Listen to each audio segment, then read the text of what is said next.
اصل کې د نجران نه چې کوم عیسایان راغلي وو نو هغه ته نبی علیه السلام دغه تاسو ته ما ویلو چې په عیسایانو کې درې ډلې وي یو ډله هغه تسلیث د عقیدې قیلو چې درې خدایان دي. تسلیث عقیده څه مطلب چې درې خدایانو قیلو چې یو الله پاک په خپل خدای دی، یو حضرت عیسی علیه السلام خدای دی، او یو بیبي مریم چې کوم دی د خدای دی. دا درې وړه خدایان دي. او بعضو پکې د بیبي مریم په ځای باندې جبرئیل علیه السلام خدای حساب کړو، او بعضو وی چې د عیسی علیه السلام بساته خود بس دک الله دی، خو د عیسی علیه السلام په شکل کې دی دک الله دی. او د بعضو عقیده دا و چې د عیسی علیه السلام د الله پاک زوی دی. نو د نجران نه چې کوم عیسایان راغلیو نبی علیه السلام ولا دلایل ورکړل، مناظره وسره وکړله، او نبی علیه السلام د الله پاک جل شانه په وحدانیت باندې او د عیسی علیه السلام په عبدیت باندې بنده کېدلو باندې دلایل قائم کړل، دلایل ورکړل. او دی ورته وی چې اتیه علیه الفنا، ګوره ورته وی عیسی علیه السلام باندې هو پناه راځي کنه، حالان کې عیسی علیه السلام پناه نه دراغلی. او عیسایانو دا عقیده چې عیسی علیه السلام چې کوم دی فنا شوی دی، امون قتل کړی دی، شهید کړی مې دی. نو دی ورته ونوي چې ستاسو په نسبت باندې عیسی علیه السلام دی شهید دی، ختم شوی دی.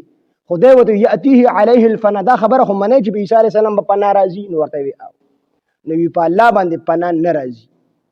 نو چې په الله باندې پناه نه راځي نو په کار چې تاسو د الله زوی حسابوي چې په زوی باندې هم پناه نه راتللی، ځکه زوی د پلار په شان دی، د یو جنس نه وي دواړه.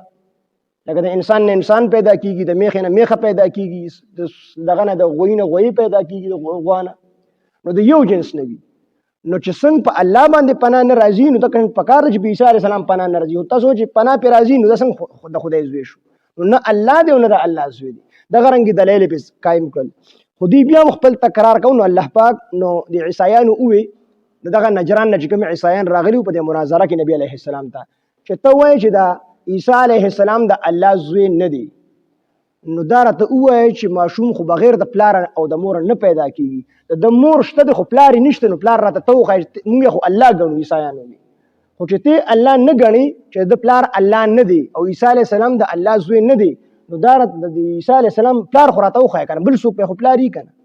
نو الله پاک جهو فرمایل چې ان مثل عیسی، بیشک مثال د حضرت عیسی علیه السلام عند الله پنیز د الله باندې کمثل آدم، پشان د حضرت آدم علیه السلام. دې نبی قیاس ثابت شو، قیاس د حجت شرعی دی.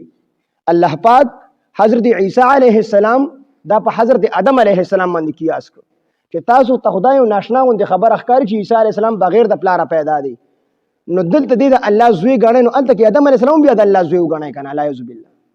آدم علیه السلام پیدایش ته حضرت عیسی علیه السلام نه ډېر په ناشنا طریقه سره دی، ځکه د عیسی علیه السلام خو مور شته دی، خو صرف پلار یې نشته دی، بغیر د پلار الله پیدا کړلی، او آدم علیه السلام الله بغیر د مور او د پلار پیدا کړلی. نو عیسایانو ته په دې کې خطاب چې ای عیسایانو چې تاسو د عیسی علیه السلام په دې یوه خبره چې د پلار نشته دی، بغیر د پلار الله پیدا کړی دی، په دې باندې د الله زوی ګڼئ، نو آدم علیه السلام خو هغه بغیر د مور او د پلار الله پیدا کړ، نو هغه بیا د الله زوی ولې نه ګڼئ؟ عیسایان آدم علیه السلام د الله بنده او د الله پیغمبر ګڼي. نو چې کله تاسو آدم علیه السلام د الله بنده او د الله پیغمبر ګڼئ، نو دک شان حضرت عیسی علیه السلام هم د الله بنده او د الله پیغمبر وګڼئ. نو الله ته فرمایل چې ان مثل عیسی، بېشکه مثال د حضرت عیسی علیه السلام عند الله پنیز د الله باندې کمثل آدم پشان د حضرت آدم علیه السلام. خلقه پیدا کو هغه من تراب د خورنا، یعنی حضرت آدم علیه السلام د خورنا پیدا کو. څنګه چې حضرت آدم علیه السلام د خورنا پیدا دي، دک شان حضرت عیسی علیه السلام هم د خورنا پیدا من تراب د خورنا. ثم بیا قال او فرمایل الله پاک له هغه ته کن چې شا فیکون، هغه شو، ورته وی چې جوړ شو، بس جوړ شو. الله په خپل قدرت په امر کون سره چې کوم دی پیدا کو حضرت آدم علیه السلام. نو څنګه چې حضرت آدم علیه السلام د خورنا پیدا دی، دک شان حضرت عیسی علیه السلام د خورنا پیدا دی. څنګه چې حضرت یو مشابهت سره داوم دی، څنګه چې حضرت آدم علیه السلام الله په جنت کې پیدا کو، دنیا ته راولېږو، وروستۍ دنیا ته راولېږو، دک شان حضرت عیسی علیه السلام الله دنیا کې پیدا کو، اسمانونو ته تللی دی ژوندی، او ځمکې ته بیا راکوزېږي. نو څنګه چې عیسی آدم علیه السلام د برې نه په کته باندې راغلی، دک شان عیسی علیه السلام هم د برې نه په کته باندې راځي. قرب قیامت ته عیسی علیه السلام راکوزېږي، قیامت ته نږدې، او دجال به د هغه د لاسه قتل کېږي. قادیانیان او عیسایان دا نه مني هغوی وي عیسی علیه السلام چې کوم دی قتل شوی. یو قادیاني یو عالم سره مناظره وه، نو قادیاني ورته ویې ګورئ تاسو وایئ چې عیسی علیه السلام ژوندی دی او اسمانونو کې دی، زه ستلی وم او بره مې ټول اسمانونه لټ پلټ کړل او عیسی علیه السلام مې ونه موندو. نو عالم ورته ویې خدای دې پوهه کا ته شمکور کټې وي زه ستا نه وروستو لاړم هلته عیسی علیه السلام په کرسۍ باندې ناست و. وي ما ورته چې مونږ یو کس رالېږلی ګوره ته یې ونه لیدلې. عیسی علیه السلام راته وفرمیل چې تاسو سړون رالېږلی د خوا ته ګرځېدو را ګرځېدو خو ګوره زه یې نه لیدلم. عیسی زه وروستو لاړم عیسی علیه السلام ما ولید. نو هغوی دا نه مني چې عیسی علیه السلام ژوندی د هغوی وي هغه شهید شوی دی قتل شوی دی.